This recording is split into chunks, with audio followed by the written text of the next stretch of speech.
ഇപ്പോൾ ജി രാജേഷ് പാറമേക്കാവ് ദേവസ്വം സെക്രട്ടറിയാണ്. അദ്ദേഹം ടെലിഫോൺ ലൈനിൽ ചേരുകയാണ്. രാജേഷ്, തിരുവമ്പാടി ദേവസ്വത്തെ പ്രതിസ്ഥാനത്ത് നിർത്തിയുള്ള ADGPയുടെ റിപ്പോർട്ടാണ് ഇപ്പോൾ മുഖ്യമന്ത്രിയുടെ ഓഫീസിന് കൈമാറിയിരിക്കുന്നത്. അതിൽ പറയുന്നത് പോലീസ് നിർദ്ദേശങ്ങൾ തിരുവമ്പാടി ദേവസ്വം ഭാരവാഹികൾ മനഃപൂർവ്വം അവഗണിച്ചു, പൂരം നിർത്തുന്നതായി ഏകപക്ഷീയമായി പ്രഖ്യാപിച്ചത് ആസൂത്രിതമാണ്. അപ്പോൾ അതിന് പിന്നിലൊരു ക്രിമിനൽ ഗൂഢാലോചന സംശയിക്കുന്നു എന്നാണ് ADGPയുടെ റിപ്പോർട്ടിൽ പറയുന്നത്. എന്താണ് താങ്കൾക്ക് അതോട് പ്രതികരിക്കാനുള്ളത്?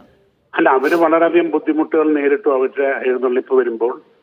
അപ്പോൾ അതിന് ചില പ്രതികരണങ്ങൾ ഉണ്ടായി. അതിലൊരു ക്രിമിനൽ ഗൂഢാലോചന ഉണ്ടായിരുന്നു എന്ന് എനിക്ക് തോന്നുന്നില്ല. ഒരിക്കലും അതങ്ങനെ ഒരു സംഘാടകനും പൂരം നിർത്തിവെക്കാനുള്ള ഒരു തീരുമാനം എടുത്തില്ല. അല്ല, അതിൽ അങ്ങനെ പറയാൻ കാരണം തിരുവമ്പാടി ദേവസ്വം സെക്രട്ടറിയുടെ കോൺഗ്രസ് രാഷ്ട്രീയം കൂടി സൂചിപ്പിച്ചുകൊണ്ടാണ്. എന്നാൽ അങ്ങനെ ഒരു തീരുമാനത്തിലേക്ക് പോകുന്ന എനിക്ക് തോന്നുന്നില്ല. എന്താ വെച്ചാൽ എല്ലാവരും വളരെയധികം സ്നേഹിക്കുന്ന ഒരു സംഗതിയാണ് തൃശ്ശൂർ പൂരം. അതിലൊരു രാഷ്ട്രീയക്കാരനായാലും ഒരു ഇതിവിടെ കൺട്രോൾ ചെയ്യാൻ വരുന്ന ഉദ്യോഗസ്ഥനായാലും ഒരു സംഘാടകനും ഈ പൂരം നിർത്തി മനഃപൂർവ്വം ചെയ്യുമെന്ന് തോന്നുന്നില്ല. ഒരുപക്ഷെ അത് നിർത്തിവെക്കാനുള്ള ഒരു സാഹചര്യം അവർക്കുണ്ടായിട്ടുണ്ടാവാം. യെസ്, ശ്രീ രാജേഷ്, ഇപ്പോൾ ഈ പൂരം പ്രതിസന്ധി ഉണ്ടായതിന് പിന്നാലെ സ്പെഷ്യൽ ബ്രാഞ്ച് റിപ്പോർട്ട് മുകളിലോട്ട് കൈമാറിയിരുന്നു. സ്പെഷ്യൽ ബ്രാഞ്ചിന്റെ കണ്ടെത്തലുകൾ വരുന്നത് ADGP MR അജിത് കുമാർ അവിടെ ഇടപെടുകയും അവിടെയുള്ള നിയന്ത്രണങ്ങളിലടക്കം നിർദ്ദേശം നൽകിയത് ADGP ആണ് എന്ന കണ്ടെത്തലാണ് സ്പെഷ്യൽ ബ്രാഞ്ച് നൽകിയിരിക്കുന്നത്. ആ കണ്ടെത്തലുകൾ താങ്കൾക്ക് എന്താണ് പറയാനുള്ളത്? ADGPയുടെ സാന്നിധ്യം അവിടെ ഉണ്ടായിരുന്നു? നമുക്ക് അറിയില്ല കേട്ടോ. നമുക്ക് അറിയാത്തൊരു കാര്യത്തിന് നമുക്ക് എങ്ങനെയാ പ്രതികരിക്കുക? അദ്ദേഹത്തിനെ കാണുകയോ ഇവിടെ ഉണ്ടായതായിട്ടുള്ള അറിവില്ല. ശരി, യെസ്, അവിടെ ഉണ്ടായിരിക്കുന്ന ഗതാഗത നിയന്ത്രണങ്ങളാണല്ലോ ഏറ്റവും വലിയ പ്രശ്നമുണ്ടായത്. അത് അന്നത്തെ കമ്മീഷണറായിരുന്ന അങ്കിത് അശോകന്റെ മാത്രം തീരുമാനപ്രകാരമായിരിക്കും എന്ന് താങ്കൾ വിശ്വസിക്കുന്നുണ്ടോ? അത് ഒരാളുടെ തീരുമാനം ആവില്ല എന്നുള്ളത് കോമൺ സെൻസ് അല്ലേ. അതൊരു ഇത് അലങ്കോലപ്പെടുത്താനായിട്ട് പലരും പല രീതിയിലും പ്രവർത്തിച്ചിട്ടുണ്ടാവണം. അല്ലാണ്ട് ഒരാൾ വിചാരിച്ച് അങ്ങനെ നടപ്പിലാവുന്നതല്ല. അങ്ങനെ ഒരു സിറ്റിയിലെ ലോ ആൻഡ് ഓർഡർ അങ്ങനെ തന്നെ കൈവിടുക എന്ന് പറയുമ്പോൾ കുറെ ആൾക്കാരുടെ കൂട്ടായ പരിശ്രമമായിരിക്കണം. യെസ്, ഏറ്റവും വലിയ ബുദ്ധിമുട്ട് നേരിട്ടത് തിരുവമ്പാടി ദേവസ്വത്തിനാണ് എന്ന് താങ്കൾ പറഞ്ഞു. അത് അന്ന് ആ പൂരം ദിവസം രാവിലെ മുതൽ ശാസ്താവിന്റെ എഴുന്നള്ളത്ത് തടസ്സപ്പെടുത്തിയത് മുതലുള്ള ബുദ്ധിമുട്ടുകൾ തുടങ്ങി ഈ വെടിക്കെട്ട് അനിശ്ചിതത്വത്തിലായതുവരെയുള്ള പ്രശ്നങ്ങളല്ലേ ഇതിലേക്ക് നയിച്ചിട്ടുണ്ടാവുക. ആ സമയങ്ങളിലൊക്കെ ഉണ്ടായ ദേവസ്വത്തിന്റെ ഒരു പ്രതികരണവും ഇടപെടലും ഒക്കെ ഏത് രീതിയിലായിരുന്നു? അല്ല, ഞങ്ങളുടെ ഭാഗത്ത് അങ്ങനെ കാര്യമായിട്ടുള്ള പ്രശ്നങ്ങൾ ഉണ്ടായിട്ടില്ല. പോലീസ് നല്ല രീതിയിൽ സഹകരിച്ചിട്ടാണ് പോയത്.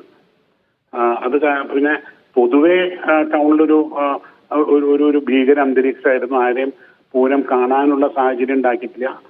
അതുപോലെ തന്നെ ഭക്തർക്ക് ക്ഷേത്ര മൈതാനത്തിലേക്ക് വന്ന് പെടാനുള്ള ബുദ്ധിമുട്ടുകളുണ്ടായിരുന്നു. അതുപോലെ തന്നെ രാത്രി എഴുന്നള്ളിപ്പിന് ബാരിക്കേഡ് വെച്ചു. ഇത്തരം ബുദ്ധിമുട്ടുകളുണ്ടായിരുന്നു. യെസ്, ഇതിലിപ്പോൾ ഒരു വിശദ അന്വേഷണത്തിന് ശുപാർശ ചെയ്യുന്നുണ്ട് DGP. അത് ഇനി മുഖ്യമന്ത്രിയാണ് തീരുമാനമെടുക്കേണ്ടത്. ഇതിനകത്ത് എന്ത് സംഭവിച്ചു എന്നതിന്റെ ഒരു സത്യാവസ്ഥ പുറത്തു വരേണ്ടതില്ലേ? അത് ഏത് രീതിയിലുള്ള ഒരു അന്വേഷണത്തിലൂടെ പുറത്തു വരുമെന്നാണ് താങ്കൾ കരുതുന്നത്? ഞാൻ നേരത്തെ പറഞ്ഞ മാതിരി ഇതൊരു അങ്കിത് അശോകനിൽ നിൽക്കുന്നതല്ല. ഒരുപക്ഷെ അദ്ദേഹം നിരപരാധിയായിരിക്കും, ചിലപ്പോൾ കുറ്റക്കാരനായിരിക്കും. പക്ഷെ ഇതിന്റെ പിന്നെ വലിയൊരു കളി കളിച്ചിട്ടുള്ളത് ഫോറസ്റ്റ് ഡിപ്പാർട്ട്മെന്റ് ആണ്. അതിനെക്കുറിച്ച് ആരും പറയാത്തതാണ് ഏറ്റവും ബുദ്ധിമുട്ട്. എന്തുകൊണ്ടെന്നാൽ ഏപ്രിൽ 3 ഇറങ്ങിയ സർക്കുലർ ആനയും മേളക്കാരും 3 മീറ്റർ എന്നായിരുന്നു. 11-ാം തീയതി ഇറങ്ങിയ സർക്കുലർ ആനയും മേളക്കാരും തമ്മിൽ 50 മീറ്റർ ആക്കി. ഈ 3 മീറ്ററിൽ നിന്നും എന്തടിസ്ഥാനത്തിലാണ് അത് 50 മീറ്റർ ആക്കി എന്നുള്ളതിന്റെ ഉത്തരം ഫോറസ്റ്റ് മന്ത്രി തന്നെ പറയണം, അല്ലെങ്കിൽ ഫോറസ്റ്റിലെ ചീഫ് വൈൽഡ് ലൈഫ് വാർഡൻ പറയണം. അതിനെക്കുറിച്ച് ആരും ഒന്നും ചോദിക്കുന്നില്ലല്ലോ. അതെന്താ? യെസ്, വ്യക്തമാണ്.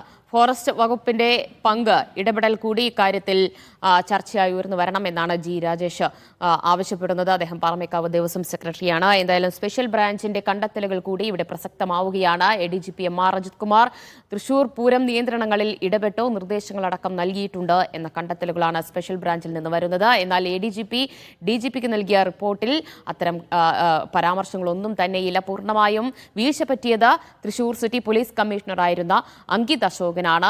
തൃശൂർ പൂരം ഏകോപനത്തിലെ വീഴ്ചയും പ്രവൃത്തി പരിചയക്കുറവും ഒക്കെയാണ് തൃശൂർ പൂരം അലങ്കോലപ്പെടാൻ കാരണമായത് എന്ന റിപ്പോർട്ടാണ് ADGP മുകളിലേക്ക് കൈമാറിയിരിക്കുന്നത്. എന്തായാലും DGP ആ റിപ്പോർട്ട് പരിശോധിച്ച ശേഷം വിശദ അന്വേഷണത്തിനാണ് ശുപാർശ നൽകിയിരിക്കുന്നത്. മുഖ്യമന്ത്രിക്ക് കൈമാറിയിട്ടുണ്ട്. ഇനി അക്കാര്യത്തിൽ ഒരു തീരുമാനമെടുക്കേണ്ടത് മുഖ്യമന്ത്രിയുടെ ഓഫീസ് തന്നെ.